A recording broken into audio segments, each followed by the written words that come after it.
Vamos lá. Bom dia. Bom dia, graça, paz e bem da parte do Senhor Jesus Cristo a todos e todas. Uma alegria sempre estar aqui, uma alegria e um compromisso muito sério, né, de poder compartilhar a palavra com cada um de vocês. Deus sabe o cuidado e o empenho que eu tenho dedicado para que essa partilha seja saudável, poderosa no aspecto da educação que nós vamos desenvolvendo em nossa jornada espiritual.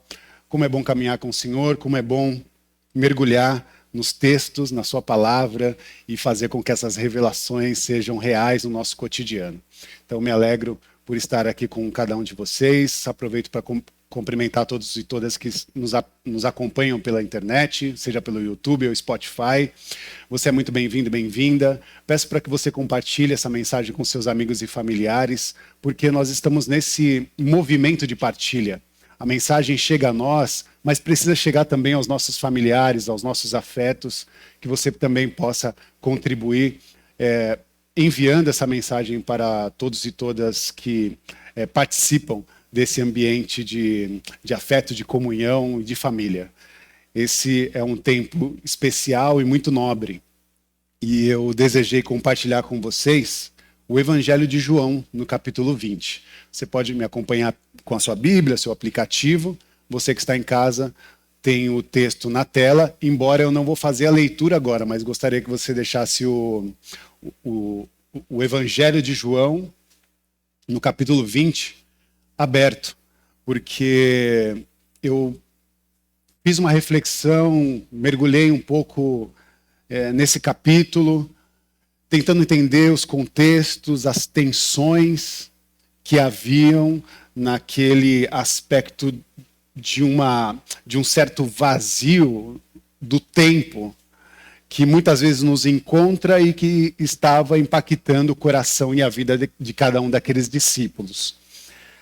João 20 nos coloca num cenário de trauma. Nos coloca num cenário de trauma pós-luta, pós-adversidade. Um cenário traumático pós um tempo de perda. E aqui nós estamos falando exatamente do próprio Cristo, de Jesus. Os discípulos se sentiam nesse momento desamparados, porque Jesus havia morrido. Jesus não havia morrido de morte natural, mas nós estamos falando que foi atravessado sobre o teu corpo uma violência em absoluto. E essa morte que abateu o corpo de Jesus, ela vinha do Estado e da religião da sua época. Essa morte foi conduzida pelos aspectos e os poderes religiosos, os trâmites dessa relação entre religião e Estado, e a partir dessa construção, desse relacionamento, Jesus foi crucificado, posto à morte. E os discípulos que seguiam a Jesus, obviamente, estavam com medo, atemorizados. Porque se essa retaliação abateu o corpo do Cristo, seria muito natural que essa perseguição continuaria, ou continuasse. Que essa perseguição continuasse e também abatesse os seus seguidores, os seus discípulos especialmente. Porque na fotografia do tempo, da história, tinha outras imagens que acompanhavam Jesus. E é muito natural que nesse processo de perseguição, de encerrar o ciclo da caminhada e da jornada de Jesus na história, a crucificação não seria o último movimento, mas seria também necessário fazer com que todos os discípulos e discípulas que estavam caminhando com Jesus também fossem abatidos, perseguidos. E aí o cenário de terror, né? Um cenário traumático dos discípulos que está no capítulo 20, onde os discípulos estão sobre esse efeito de dor, de lamento e de medo. Sobre esse efeito em que eles estavam consumindo de fato o medo e consumindo também os seus traumas a partir daquela violência, daquele terror que eles tinham assistido. E aí nós vamos para o texto. João, capítulo 20, versículo 19, diz que ao cair da tarde daquele primeiro dia da semana, estando os discípulos reunidos como? A portas trancadas. Por medo de quem, meus irmãos? Dos judeus. Jesus entrou, pôs-se no meio deles e disse: a paz seja com vocês. A paz seja com vocês. Esses discípulos estavam com as portas trancadas. Esses discípulos estavam trancafiados com medo de uma possível retaliação, de uma possível perseguição. Esses discípulos estavam com medo real, porque eles observaram há pouco tempo o terror da crucificação de Jesus. E, obviamente, naturalmente, ainda não sabendo da ressurreição do Mestre, estavam aterrorizados. E esse medo fazia cada vez mais preocupante a chegada do opressor. Cada vez mais preocupante o incerto futuro desses discípulos.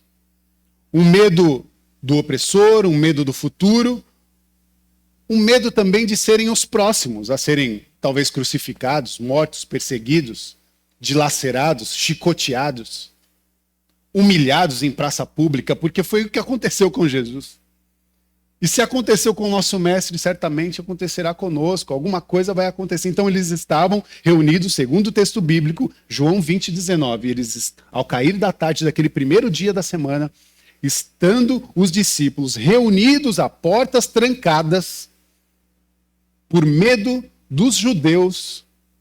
E aí é muito incrível isso, né? Os discípulos com medo dos judeus, e aqui os judeus você coloca nesse quadro os fariseus, os saduceus, os mestres da lei, aqueles religiosos que entendiam da Torá, que entendiam da religião, eles eram mestres da religião. E foram exatamente os mestres da religião que julgaram Jesus na cruz do Calvário. E como é perigoso a gente usar a religião para legislar as existências, legislar os corpos, as realidades, a manifestação inclusive do sagrado, porque é o próprio Deus na história atuando, e quem interdita esse corpo são os religiosos, os fariseus, que estavam sempre olhando para Jesus e fazendo questionamentos e pegadinhas para ver onde ele ia cair, para que ele assim pudesse ser julgado pelos seus preceitos religiosos. Os discípulos estavam trancafiados com medo destes personagens, segundo o texto bíblico. Medo dos judeus. E aí o que acontece? Um movimento sagrado. Jesus entrou naquele lugar. E pôs-se no meio daquele povo, daquelas pessoas, daqueles discípulos. Que já é uma manifestação agora milagrosa. Porque aquela casa estava com a porta trancada, certo? E Jesus, de repente, aparece no meio daquele povo, daqueles discípulos. Jesus pôs-se no meio deles e disse: a paz seja convosco. A paz seja com vocês. A paz do Senhor seja com cada um de vocês. Este shalom de Jesus encontra corações temerosos. A paz de Jesus, nesse momento, oferece não uma porta de fuga, não uma porta em que eles agora vão foragir daquela situação, ou serem foragidos daquela situação. Inclusive, a paz que Jesus entrega para aqueles discípulos não altera o cenário de fora, mas ela tem um objetivo de alterar o coração daqueles e daquelas que estavam presentes naquela casa trancada. Torno a dizer que a paz ou o shalom que Deus derrama naquela casa, não altera necessariamente o que está acontecendo lá fora, mas altera o comportamento, o coração, as emoções daqueles discípulos. Shalom Melahem. Shalom Melahem. A paz seja convosco. A paz seja com cada um de vocês. É a pronúncia de Jesus naquele lugar. Shalom Melahem. Shalom Melahem. A paz seja com cada um de vocês. A paz agora como superação do medo. E a paz também como superação de todo e qualquer trauma vivido por aquelas pessoas. A paz de Jesus é esse convite. Um convite para uma experiência de coragem. Um convite para uma experiência que lança essas pessoas para além do medo, para além das barreiras do temor. A paz de Jesus encoraja aqueles corações a continuarem, para entenderem também que a força que eles precisam está na instrumentação do diagnóstico do medo. O medo que nós já conversamos alguns domingos atrás, esse medo que paralisa as nossas vidas. O medo que nos incapacita para o avanço. Porque essa é uma das maneiras de atuação do medo no nosso coração. O medo nos paralisa, o medo faz a gente ficar de portas trancadas, o medo faz a gente se retroagir, faz a gente ficar preocupado, faz a gente começar a pensar em possíveis cenários negativos, destruidores. O medo faz isso, o medo nos paralisa e nos mantém em portas trancadas. Nos mantém num cenário de portas trancadas. É isso que o medo faz. Mas depois de encarar Jesus nesse cenário, o trauma, a partir do shalom de Jesus, é redimido. O trauma ele é redimido como uma forma de cura para aqueles corações que estavam atormentados. E isto, para mim, é um movimento extraordinário de Jesus. Depois de uma tragédia, de identificar corações dilacerados, Jesus se apresenta no meio deles e diz: Shalom. Que a paz esteja no coração de vocês. Vocês que estão com medo. Vocês que estão traumatizados. Vocês que presenciaram esse terror. Vocês que sabem quem eu sou. E o que eu posso fazer. Vocês que confiaram na promessa. Vocês que confiaram no meu santo nome. Vocês que confiaram na missão de Jesus. Na missão do meu Pai. Vocês que estão com tanto medo, recebam a minha paz. Recebam o shalom, o shalom de Deus. Recebam o shalom que resgata a sua existência para a realidade. Compreendendo os fatos, mas mantendo cada um de vocês encorajados para continuar, para seguir. E por que o diagnóstico de um medo que nos paralisa? Porque se nós nos deixarmos levar pelo medo, certamente ficaremos escravos, num estado de cativeiro da nossa alma. Nossa alma vai ficar cativa. Todos nós, meus irmãos, temos medo. Inclusive o medo não é uma coisa ruim em absoluto. É importante a gente ter medo, né? Porque se a gente não tiver medo, a gente vai pegar uma panela quente e vai se queimar. Né? Uma panela quente ali, se você não tiver medo de pegar ela, você pode se queimar. Então o medo também ele é um ativo de orientação do cenário. Mas também tem um medo que tem muitas facetas, ou muitas faces. O medo da tragédia, o medo do futuro, o medo de pessoas más. A gente tem muito medo. E medo de diversas faces. E para muitos, existe também um medo de Deus. Você sabia que tem gente que tem medo de Deus? E essas pessoas que, inclusive, eu tenho conversado, que têm medo de Deus, são pessoas que discerniram Deus numa outra faceta, de uma outra face. Pessoas que discerniram Deus como uma figura punitiva. Pessoas que olham para Deus e acham que Deus é uma figura castradora. Um Deus que é um estraga-prazer. Um Deus que olha para nós e quer tirar de nós a nossa autonomia, que quer tirar de nós a nossa liberdade. Um Deus que quer castrar a nossa possibilidade de viver. Porque é possível também construir uma figura divina que, ao invés de nos dar amor e graça, nos aprisiona. E quantas pessoas estão aprisionadas por ideias religiosas, por contextos e ideologias religiosas.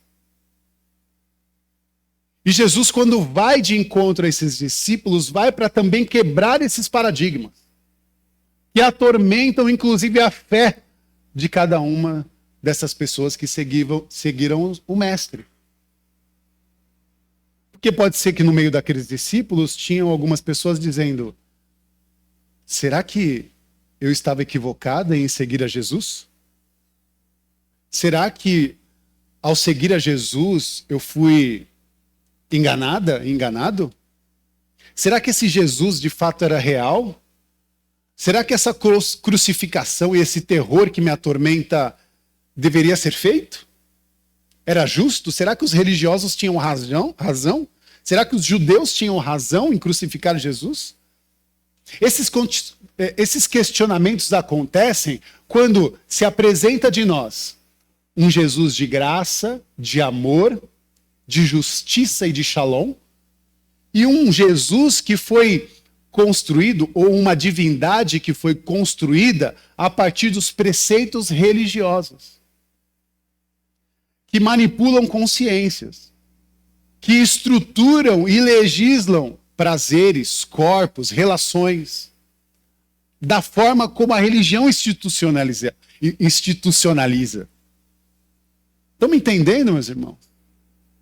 Que de repente a gente deixa de viver o amor e a graça de Jesus porque está aprisionado pelas regras e as leis e os regimentos e preceitos religiosos que foram construídos dentro da nossa sociedade a partir do sistema religioso e das instituições religiosas. Compreende isso? Como fragiliza o nosso olhar e não sensibiliza a possibilidade de compreender o sagrado diante de nós? O medo que nos paralisa.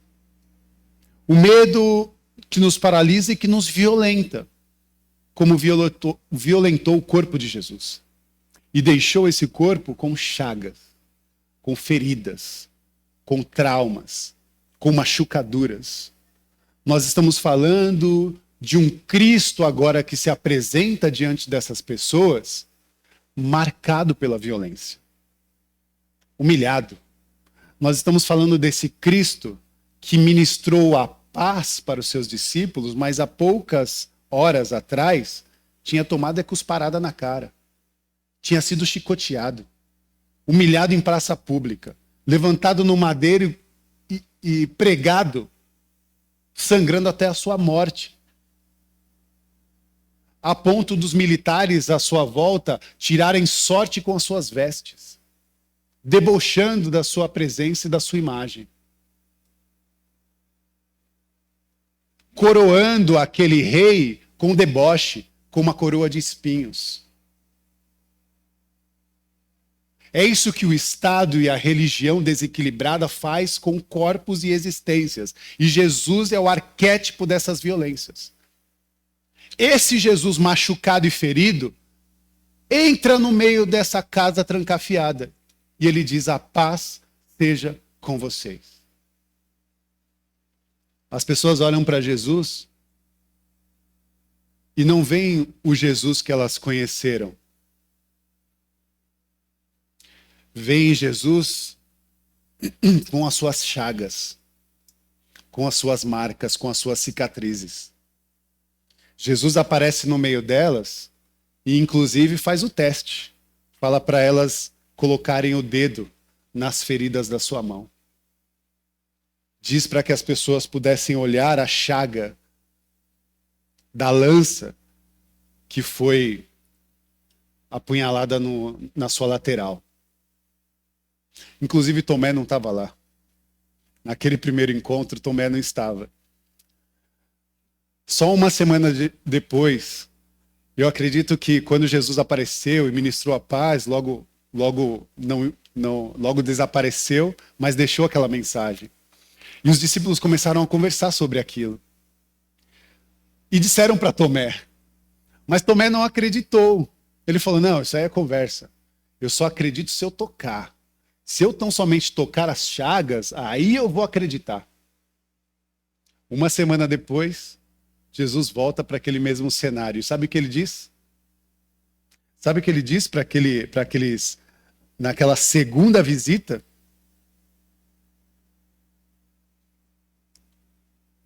A paz seja com vocês. A paz seja com cada um de vocês. Só que dessa vez ele chama Tomé. E fala, Tomé, mete o dedo na ferida.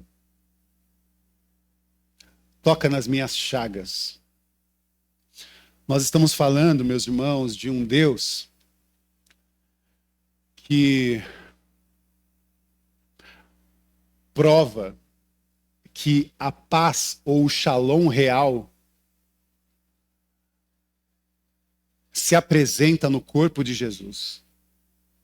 Jesus mostra a sua mão e mostra a sua lateral uma semana depois para Tomé, que era o homem do realismo, o homem que duvidava, o homem que precisava tocar para acreditar.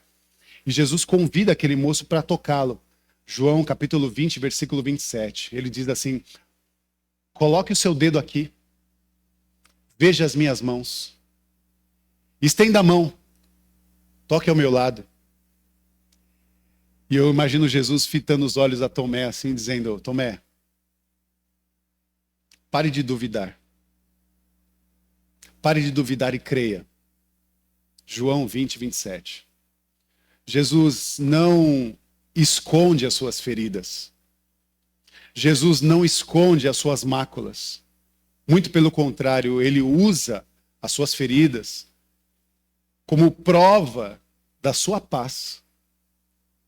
É como ele estivesse dizendo para nós, eu trago no meu corpo as cicatrizes. Eu trago no meu corpo a ausência da paz. Ou melhor, trago no meu corpo o que a ausência da paz faz. Trago no meu corpo as marcas do que acontece de quem é atravessado pela ausência do shalom.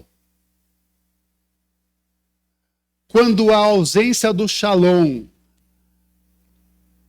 se manifesta num espaço, ali se produz violências. Por isso as machucaduras. É Jesus apresentando o seu corpo dilacerado e dizendo, isso é o resultado da ausência da minha paz. Este é o resultado da ausência do meu amor, da minha paz, do meu shalom. O que o mundo, ou melhor, o mundo que não busca a verdadeira paz, produz corpos dilacerados, produz mentes corrompidas, subjetividades violentadas. É o que Jesus está comunicando para aqueles discípulos, comunicando inclusive para Tomé, que precisou tocar para acreditar. Um mundo sem paz. Um mundo sem o Shalom Aleichem. Sem o Shalom como paz que precisa estar conosco, que precisa impactar o nosso coração. Um mundo sem o Shalom que deixa marcas de violência, marcas de ódio. Mas Jesus, finalmente, olha para aqueles discípulos e diz, eu venci todos os rastros da maldade. receba a minha paz. Eu venci todos os lastros do inferno. Recebam a minha paz, recebam o meu shalom. Todo trauma agora está redimido no meu sangue, na minha entrega. E eu entrego para vocês a minha graça, o meu amor. Para que vocês possam verdadeiramente estarem livres de toda a corrupção do pecado, da violência do Estado, da violência da religiosidade institucionalizada, para que vocês possam se derramar na liberdade do meu amor e serem ressignificados no acolhimento do favor imerecido da minha graça que alcança os corações. A partir de agora, todo o estigma está sendo anulado. É Jesus olhando para o seu adversário e falando: onde está, ó morte, a sua vitória? Onde está, ó morte, a sua capacidade de ferir? Onde está, ó morte, o seu agrilhão? Até aqui você mostrou a sua potência de violência. O meu corpo dilacerado. Mas a partir de agora, no meu sangue derramado, eu produzo uma grande saga nestes corações com a minha paz. Rafa, o que é o shalom? Que shalom é esse? O shalom, meus irmãos, pode ser interpretado como o desligamento ideológico. O shalom de Jesus pode ser o desligamento de toda e qualquer ideologia, no entendimento que a paz é o fruto de uma relação com Deus, tão somente. O fruto de uma relação com Deus, e essa relação exige de nós um desligamento de qualquer refúgio ideológico. Qualquer um. De qualquer ismo. E aí você na sua cabeça começa a pensar o que complementa o ismo. Qualquer refúgio ideológico que termina com ismo precisa naturalmente, no encontro com esse shalom, ser desmoronado. Muitas pessoas abraçaram algum tipo de ismo até há pouco tempo e estão provavelmente decepcionadas. Porque o ismo faz isso. Ele nos decepciona ou nos escraviza. Se você se sente escravizado por um tipo de ismo, Deus tem libertação para você. Se você se sente decepcionado por um tipo de ismo, Deus tem um novo caminho, uma nova jornada para você. É o próprio Jesus se apresentando e dizendo: a minha paz vos dou. Até há pouco tempo você estava depositando a sua paz e as suas expectativas em qualquer tipo de expressão ideológica. Mas eu hoje derramo o shalom de Deus. O shalom de Deus, que promete para nós uma paz que nos liberta de qualquer ideologia, especialmente aquelas que demonizam o próximo. Especialmente aquelas ideologias que demonizam o outro. Especialmente aquelas ideologias que colocam ou que nos colocam no cenário de nós contra eles. Nós somos puros. Eles são corrompidos. Nós somos santos. Eles são os do pecado. Nós somos do céu, eles são do mundo. Nós experimentamos o sagrado, eles não têm acesso. Nós estamos corretos, eles estão errados. E esse cenário institui guerras, separações, dissensões,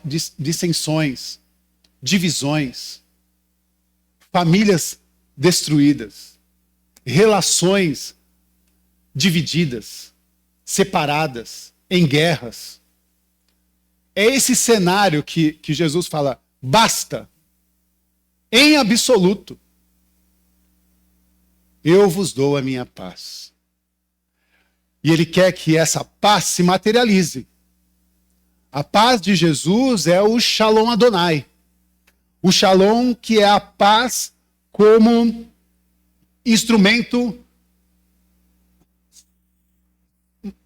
manifesto no nosso coração. Uma paz que se materializa de maneira objetiva. Uma paz que se constrói de maneira palpável a partir das nossas relações, a partir da nossa construção de vida, da nossa missão. E aí, qual é a missão da igreja, né, meus irmãos? Eu penso que a missão da igreja é que todos nós sejamos agentes de libertação de qualquer tipo de opressão. Porque essa é a narrativa bíblica, desde o princípio. Foi assim que Deus levantou Moisés no deserto, para libertar os oprimidos. E da mesma forma, nos trouxe ou nos deu o seu Filho unigênito, para libertar todos aqueles e aquelas que estavam oprimidos pelo pecado. Então a grande missão de Deus é chamar discípulos e discípulas, eu, você, a sermos todos e todas agentes de libertação de qualquer tipo de opressão, de libertação de todos aqueles que estão cativos. Ele nos envia para finalmente trazer ou ser um pouquinho do céu aqui na terra.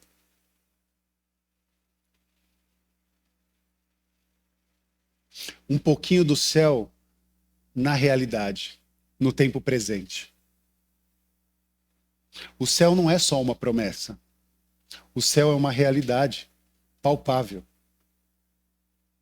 Quando você chega numa comunidade de fé como essa e constrói relações de amizade, como foi dita na abertura, na comunhão, no respeito mútuo, no cuidado um para com os outros, nós estamos tornando realidades como essa, como uma manifestação do céu aqui na terra. E é um pouco do que Deus quer de cada um de nós. Determinar a manifestação da sua graça, do seu shalom arreno, da sua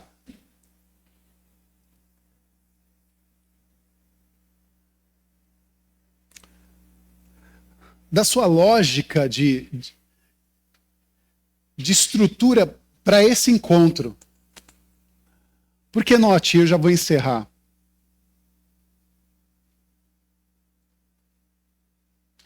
Shalom Aleichem. A paz esteja com cada um de vocês. É a mensagem de Jesus quando chega naquele lugar. Em seguida, em João 20, 21, ele diz no versículo 22, Shilit Shut, que significa envia. Ele diz assim, assim como o Pai me enviou, eu os envio. Shalom Aleichem, Shilit Shut, Ruach Kadosh. 3 elementos na sua fala que são importantes para o nosso entendimento nesse contexto. Shalom Aleichem, que é a paz seja com você, como elemento libertador e encorajador. Shilit Shut, como envio, assim como o Pai me enviou, eu também vos envio. E Ruach Kadosh, como ele complementa dizendo, com isso soprou sobre cada um daqueles e disse, recebam o Espírito Santo. Ruach, que é sopro, Kadosh, santo. O Espírito Santo, o sopro divino, ele sopra sobre aquelas vidas e a Ruach Kadosh impacta aquelas existências para um senso, uma noção de missão. Encoraja aquelas vidas, empodera aquelas vidas com o Espírito Santo e lança essas pessoas, envia essas pessoas para a missão de Deus, a missão da igreja, que é continuar fazendo com que eles todos e todas sejam agentes de libertação a todos aqueles que estão oprimidos e cativos. Compreende a lógica? Essa é a minha oração, meus irmãos, nessa manhã. Essa é a minha oração, meus irmãos. Jesus não tirou os discípulos da sala, muito menos de cena. Não pediu para eles fugirem. Pelo contrário, Jesus encorajou os seus discípulos. E mais, a ameaça lá fora continuou. A paz que chegou primeiro para o coração daqueles discípulos, porque eles precisavam de coragem para enfrentar a perseguição que viria. Mas ele deu para aqueles discípulos força para enfrentar toda e qualquer coragem com paz, ou toda e qualquer ameaça com paz e coragem. A paz de Jesus não é inércia. A paz de Jesus não nos deixa parado. A paz de Jesus faz com que a fé se manifeste em caminhos, se manifeste em coragem, em determinação, em resultado de ação. Você precisa fazer algo. Ninguém que encontra Jesus continua da mesma maneira. Não é fuga, mas é um senso de dever, de missão e de cuidado com todos e todas que estão à nossa volta. Cuidado, respeito, amor, afeto e propondo para cada uma delas caminho, trajetória, jornada, porque se antes nós estávamos como Alice no País das Maravilhas, sem saber que caminho que a gente ia tomar, Jesus disse: eu sou o caminho, a verdade e a vida. Vinde a mim, todos vós que estão cansados, sobrecarregados, com máculas, chagas, feridos, atormentados, vocês que estão preocupados, que a paz do Senhor seja convosco. Para enfrentar a vida com coragem, com ação, com coragem para agir, para superar o medo e levar a vida adiante. A vida que Deus derrama para você irá necessariamente impactar todos e todas à sua volta. Que Deus nos abençoe, meus irmãos. A minha oração, de fato, é a oração para que essa paz, essa qualidade de paz, nos acolha, nos encontre. E eu quero orar com vocês. Feche os seus olhos, se possível. Ó Senhor Deus, querido Mestre Jesus, como é bom mergulhar nas suas escrituras, como é bom mergulhar na realidade e no contexto vivido. E como é bom, Senhor, perceber que aquilo que o Senhor vivera há muito tempo atrás encontra a realidade no nosso cotidiano atual. Impacta os nossos corações porque vai de encontro vivo na possibilidade desse resgate e na manifestação do seu Shalom Ahen. Da compreensão absoluta ou em absoluto do Shilit Shut, do envio que o Senhor nos dá para a missão, empoderados pela Ruach Kadosh, pelo Espírito Santo. Que nós possamos nos encorajar a enfrentar a vida e que a nossa fé seja um caminho de graça, de coragem, de amor, de refrigério, de educação objetiva a partir dos seus aprendizados e nunca, em absoluto, movido por qualquer tipo de fuga, medo, lamento. Que Deus nos restabeleça, nos trazendo possibilidade para o novo de Deus, para a sua promessa. para o céu que está presente no meio de nós. O reino de Deus chegou. Ele está no meio de nós. Obrigado, Jesus. Obrigado, Senhor. Obrigado, Senhor. Com suas mãos aos céus, que o amor de Deus, que a graça e as consolações do Espírito Santo esteja sobre a vida de cada um e de cada uma que está aqui presente e aos que nos acompanham pelas redes.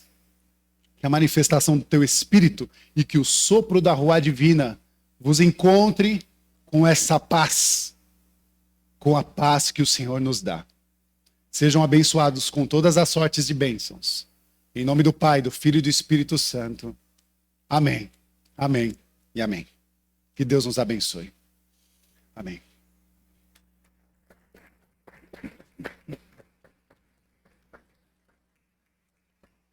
Não deixe de dar um abraço abençoado em todos os presentes. Em nome de Jesus. Amém.